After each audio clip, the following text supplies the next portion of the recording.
Nadito po tayo sa Wawa Balele, Tanawan Lake. Doon ang Taal Volcano. Ito naman ang Wawa Baywalk, kung saan may inabot ako na mga hapon na pupunta ng Napayong Island na kadalasang dinarayo ng mga turista.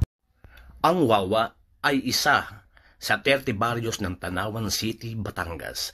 Malapit lang ito sa Taal Lake and Sabang River, kung saan ay kinukunan namin ng malinis na inumin at pinaglalabahan noong ako ay nag-aaral pa ng elementarya.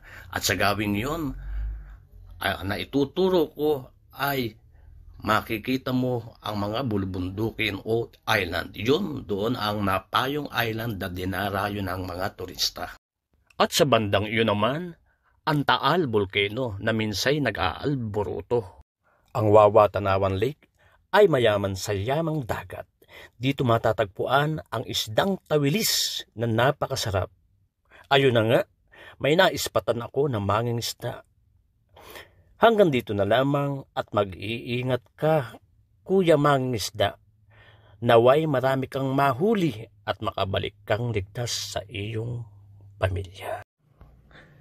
Till here and see you in my next vlog. God bless.